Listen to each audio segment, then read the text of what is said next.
สวัสดีทุกคนยินดีต้อนรับทุกคนเข้าสู่สังคมกิจสนองสารเด้อวันนี้นากิจกำลังสิออกไปหาในอู่คนสิเอาเงินไปซื้อข้าวเปียกในอู่นี่เงินจำนวน100,000 กีบการจะไปซื้อข้าวเปียกกิ๊กไปใส่ตังหูมาแล้วนี่พากันสมตังหูไม่กิ๊กไปซื้อมาทุกคนกิ๊กไม่ได้ใส่ตังหูกิ๊กเจ็บหูป้าของแถวสห แต่มันบริคันเลยอันนึงนี่ได้40,000บริเตะนึงอยู่ตรงตู้เลย แพงมาก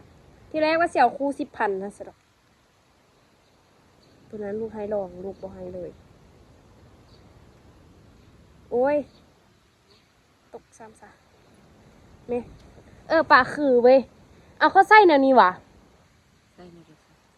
เอาเขาหาใส่ผิดวะนี่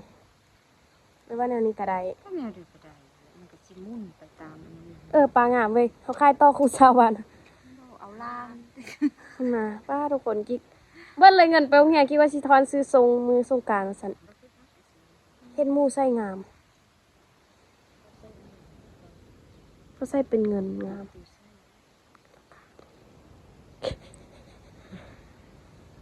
อีแม่ใส่คือเว้ยไผก็ใส่คือ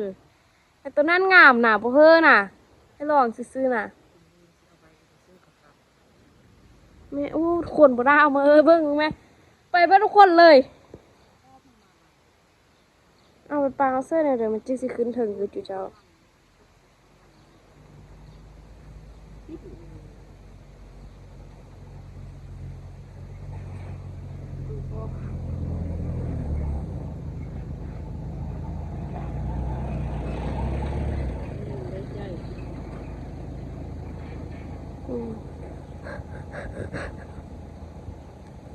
เบิ่งตัวนี้งามเนาะปะเนาะ คือรุ่นน้องอี้นะฮะมันเกิน อย่าว่าโอ้ ไม่ งามเว้ยป้ากระเซอร์ตัวนี้บ่งามของอีเมก็งามออกงานเนาะปะเนาะมาคนละ10,000ก็ยังดี12ซะกี่เอา14 15 16กี่เอาผู้เดียวป้าทุกคนแพงเว้ยมึงมาอันนี้ของกุกกิ๊กใส่ละเจ็บหูกินกุกกิ๊กใส่คำหั่นน่ะกุกกิ๊กใส่คำแล้วหูมันเปื่อยแล้วเอาซื้อนี่มาซื้อเอาสิเอาแทวอันนี้ ใส่เอามาให้เบิ้ง เอาเลยใส่บอกว่าเอามาให้เบิ้งซื้อแม่ทุกคนเสื้อเลยทุกคนปานนั้นวะเอามาลองมึงแม่เฮ็ดมาก็คือว่ามีอันเดอร์เกิร์ขึ้นในแล้วได้หูประจานก็ปลางามเว้ยนั่นไม่เนาะเบิ่งแม่ทุกคนเขาซื้อยังมาเพิ่นก็เอาตลอดทุกคนแล้วเพิ่นก็เฮ็ดบ่ฮู้บ่เห็นทุกคนเพิ่นบอกให้เอามาให้เบิ่งเลยเอาเลยเพิ่นไปตู้เพิ่นกลับปากกดๆไปซื้ออันนี้ก่อนข้าวเปียกเบิ่งว่าสิได้อันใดแดไปอู้สิจ้งไว้เฮยอยู่บ่แม่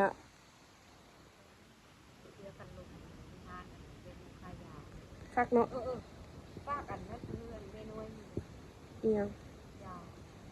เอาเนาะคักก็สีแดงกับสีดำกับสีฟ้ากำเนาะ โอ้ยมันเบิ่งใหญ่น้อยอันนี้ คือไปซื้อเครื่องกันทุกคนจริงจะมาให้ทุกคนเบิ่งบรรยากาศยามแรงอยู่บ้านกูคิดงามบ่ทุกคนว่านะอันนี้มันทางวิวทางทุ่งนานะคะทุกคนงามบ่กูคิดกระโดนได้ออกมาโมงนี้คือกันตอนนี้คือแบบโอ้ยรถใหญ่หนักกดปื้นเบิดตกใจเบิดทุกคน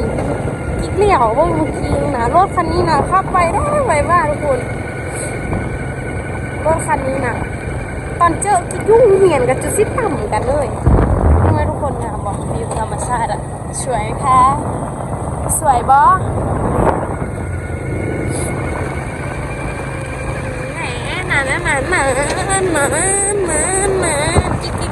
กิ๊กเก็บหมาน้อยกิ๊กได้อยู่แถวนี้แหละทุกคนเด็ดอยู่นี่แหละเลยชื่อได้เลยอยู่บอนป้ายาฝรั่งนี่แต่กิ๊กขับ รถกันเลยทุกคนกินหอนหันได้อูเลยอูอยู่นี่เนาะจ้ะข้าวเปียกนะข้าวเปียกยังไม่ได้นึ่งข้าวว้าประจันดิเอาไหมให้มาซื้อเครื่อง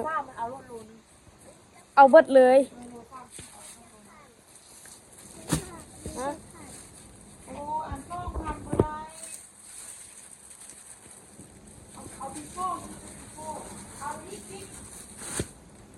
เอาอันมีตีนไก่พร้อมวะเอาตีนไก่น้ำเครื่องโล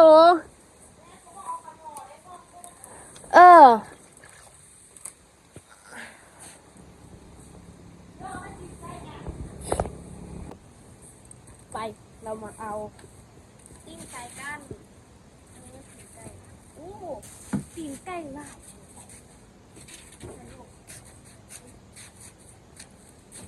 พวกคุณซี่ก็พอวะพอเอาไปเถอะ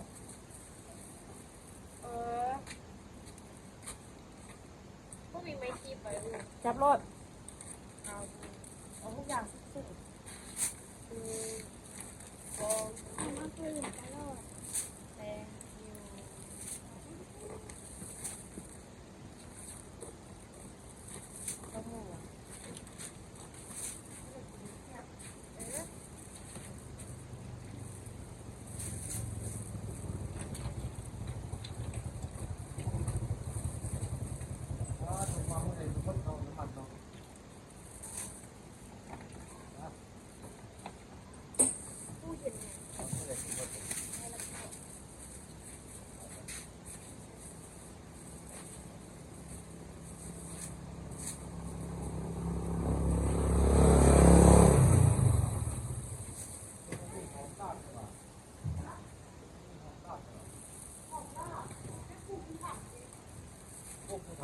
เด็กว่าเขาจะใช้เป็น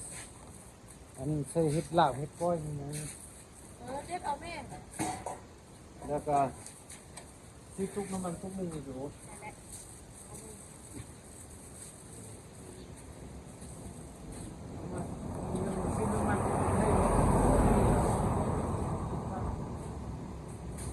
โอเค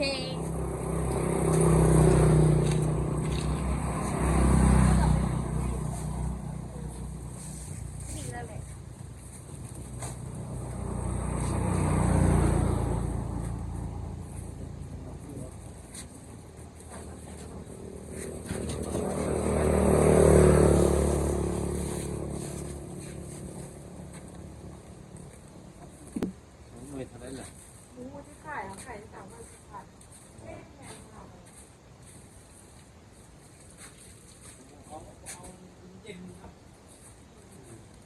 แม่บอกเอาอย่างอีกว่าดูเว้ยของพวกใครเดินครับของพวกใครเดินของพวกโลซาม่าพูดติด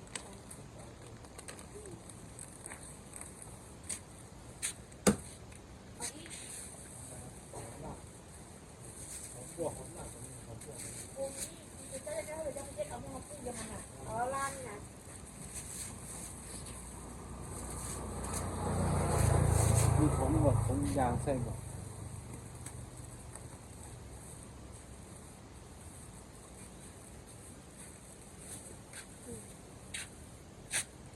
มีลูกชิ้นบ่ลูกชิ้นจะเอาเหรอ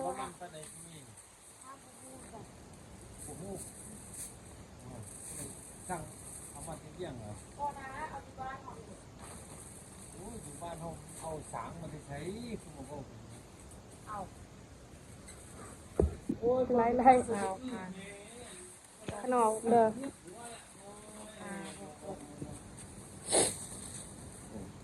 บวก79,000 อีก108 บาทอ่ะแกล้มอันเท่าเดิมอันละพันบ่ไปทุกคนพี่จอยเงินเร็วๆพี่ก็กำลังสิไปในครั้งที่ติดได้แล้วติดไปท่าอยู่ผมต่อให้พี่ซื้อขนมก่อนเอาเงินทอนพี่ซื้อขนมก่อนทุกคน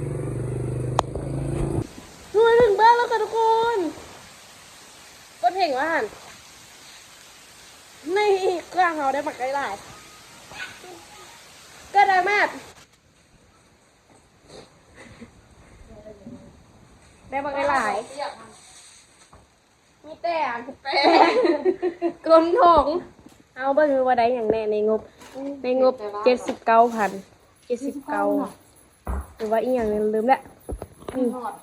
บอซื้อขนมละอันนี้มันขนอซองห่อบุเพชรป้าบุเพชรอีพออีเมลทุกคนขาดอีกอย่างน้ำห้อยทุกคนรู้ไหม เป็นเร็วกว่า อี มา พออีเมลอีเมลบอกสบบอกไอ้อูตีลืมตีหันอันนี้ พอเงินกับบุ๋ม อันนี้เราทุกคนแล้วก็ตีนไก่เด้อตีนง่ายๆแล้วก็มีลูกซีนบรวมเพราะว่าอู้ให้ฟรีแล้วก็มีอันนี้นำนี่เกี่ยวกระเทียมแล้วก็อันนี้นำเข้าไปเขามีใบแสนมีทอนทุกคนทอน6,000 กีบมันก็แสนว่า6,000นะคะเนี่ยสมมติจับทุกคน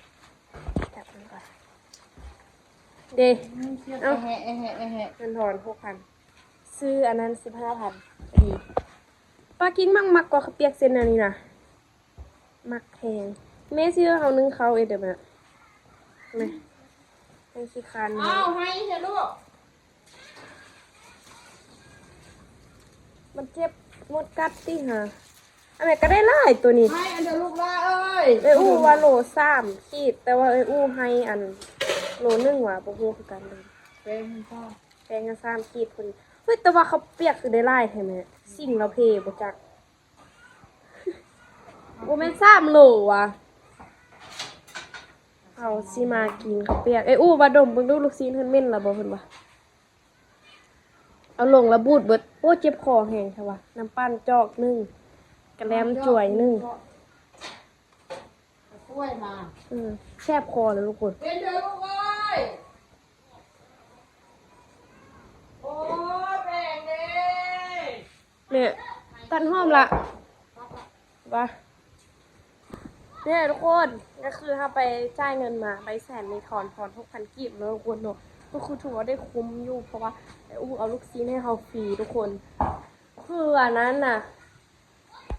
เจ็บคอนะตอนนี้นะเสียงเริ่มแหบคืนละงามบ่ทุกคนโฮบอกยูโร3นี่นะแบบเริ่ม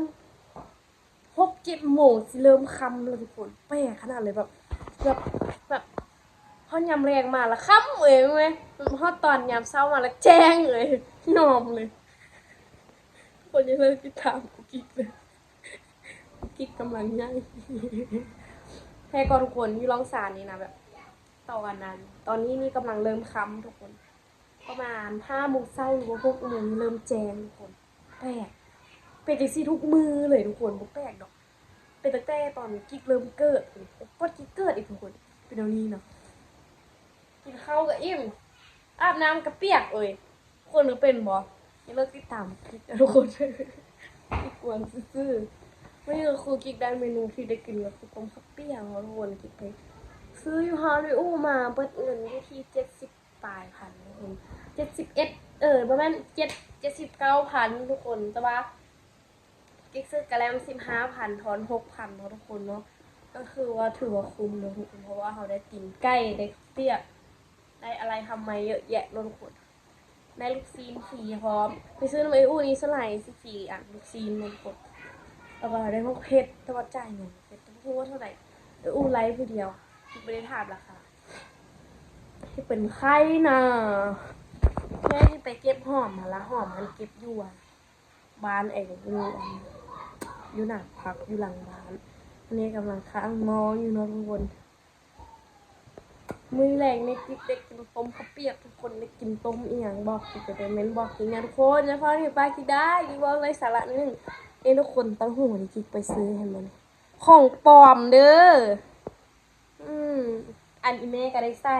ไปพาก็ได้ใส่หนูพอก็ได้ใส่ตั้งหูกิ๊กละแบบเมนเอาน้องเขาบอกว่าให้เอามาให้เบิ้งเนี่ยตรงนี้สิพวกเขาจะมาซื้อดีแล้วแม่บอกว่าเอามาให้เบิ้งเนี่ยตั้งหูฮันน่าบอกสิเด็กเอามาปุ๊บใส่คนละอันแล้วก็เหือนไผ่เหือนมันเลย ไม่ได้หนูซื้อแพงแต่ว่า45เป็นกีบหนูว่ามีเงินจ่ายแล้วบ่มีเงินจ่ายแล้วทุกคนช่วยสนับสนุนผู้หญิงคนนี้ด้วยนี่คือบัญชีผมหยอกเนาะวันนี้เลยนี่ก็จะกินข้าวกับต้มกะเปียกเนาะไอ้พี่กินไปทาดไปกัดอย่างสมองตะวันตกสิตรงทุกคนเบิ่งเด้อนี่อันนี้ก็คือบรรยากาศยามแรงทุกคนบรรยากาศยามแรงลูกค้ามาซื้อบอกกระจายเงินค่าบอกนี่จนให้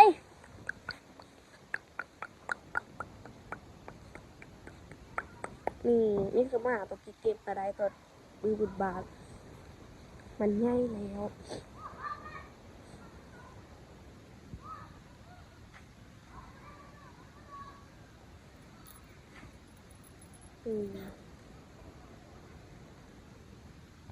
อันนี้ก็คือหมาที่เราเก็บมาเลี้ยงและอันนี้ก็คือคู่หูของมันเพราะว่าหมาใหญ่2 ตัวบ่ค่อยมากมันเพราะว่ามันเป็นหมาแม่เดียวกันมันเลยบ่ถือกันเลยว่ายังบ่ทันสุดความจูบกันซะแล้วถือกันแล้วติบ่พอมันอยู่นำกันดุนแบบ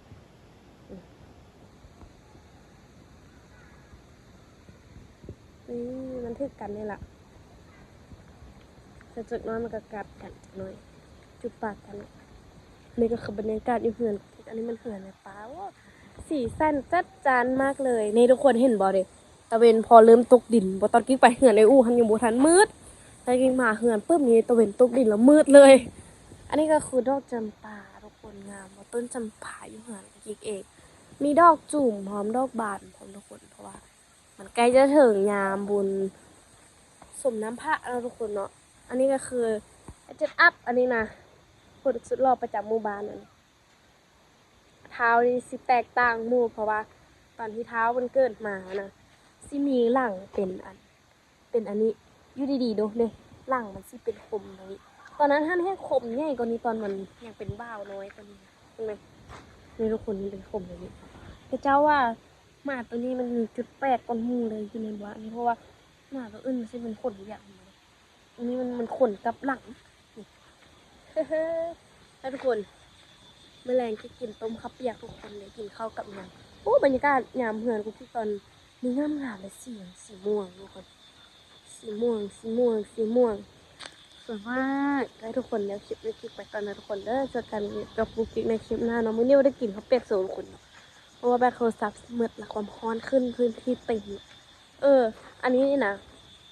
อันนี้มันซิมีตัวบงเลยทุกคนคลิปนี้ไร้สาระมากเลยอะ